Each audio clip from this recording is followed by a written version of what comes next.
Welcome back to the Lovingood Life. On this awesome episode, we're going to talk about Broadway Masters. I'm going to give you a little update on how that's going, the Apple update, and also my birthday at Cliftons.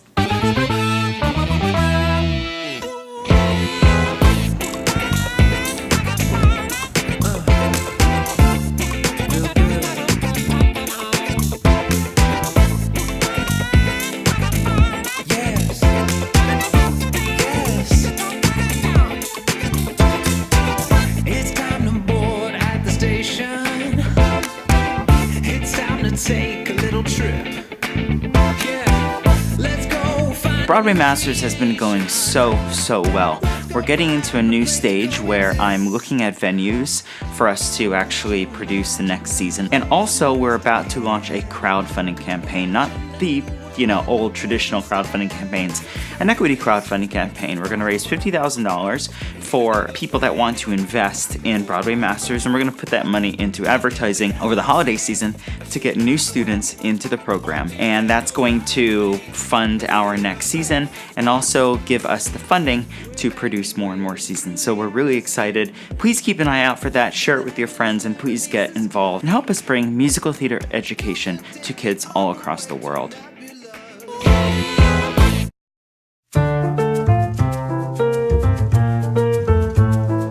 This week was also my birthday. It was my 33rd birthday, and I decided that I was going to host a very small group at Cliftons cafeteria. So Cliftons has a speakeasy on the 3rd floor, and how you get into the speakeasy, you have to press through this mirror, and on the other side of the mirror there's a host, and they let you go up, and there's a tiki lounge with a full band, bar, and everything. I made a reservation, and I invited a very small group of my friends to come. It's kind of fun for me to introduce them to some really exciting things. And Cliftons, which has been around forever, is so cool. Now, Walt Disney actually used to go to Cliftons, and there's a legend that says that Cliftons actually gave Walt Disney the idea to make Disneyland. So that's why I wanted to host my birthday there. There was a live band, and it was so much fun. I just really love Cliftons, and it's one of those, really magical, specific things about downtown that nobody knows. And what's so cool about it is that it's right on Broadway.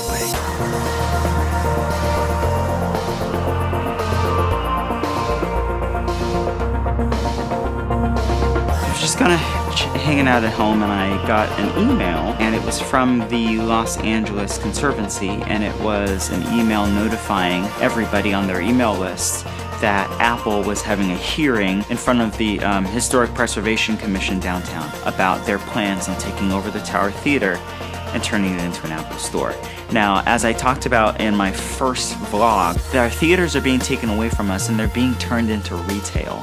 And the Tower Theater, which was one of the oldest, it was the first theater that had a talkie in it. The lease was taken over by Apple. I, for one, am really against them taking our theaters and turning them into a place to buy telephones. I think that's ridiculous. So going down to City Hall to add my comments to the general public comments to actually let the commission know that this is the 3rd of our theaters that have been turned into retail. The first one was the Warner Theater, turned into a jewelry shop. The Rialto turned into an Urban Outfitters, and now it's the Tower Theater that's being turned into an Apple store, which is just not okay. Here at the Apple hearing to talk about turning the Tower Theater, or they've got the lease for the Tower Theater to turn into an Apple store.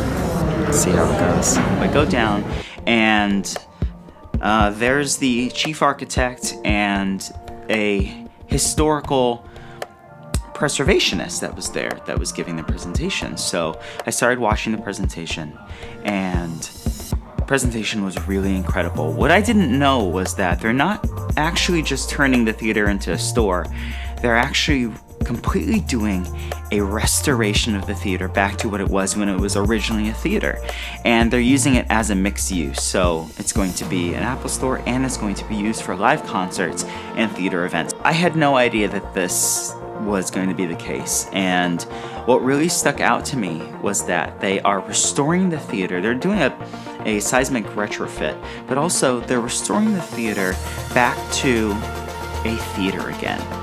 And they said that, their lease isn't forever. so that they're restoring it to a place that after they leave, it can be a working theater again. They're putting millions of dollars into a gut restoration, taking the walls and they're making it the original colors, and they're washing all of the original stone, and it's going to look beautiful. They're restoring the original sign, the obelisk on the clock tower, and it's going to look beautiful. And so after seeing this and realizing that this might be a better opportunity for Apple to bring more people and money into the Broadway district, I decided that I was going to see how it worked out. But I'm going to hold Apple to the flame. I'm going to make sure that not only do they, hold to their word that they're going to make it a mixed space, but I'm going to see it and hopefully get them to sponsor Broadway West and be more part of the community.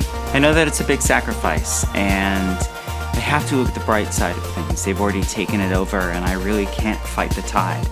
But what I can do is I can make it known to the commission that this is going to be the last theater that they take away from us, because all the theaters are going to now be part of Broadway West. And Apple is going to be the chief sponsor of the whole thing. I'm going to hold them to the fire. I promise you that. Thank you all so much for watching this week's episode of The Lovingood Life. Next week, I'm going to take you on a secret tour inside the old Warner Theater, and it's going to be so much fun.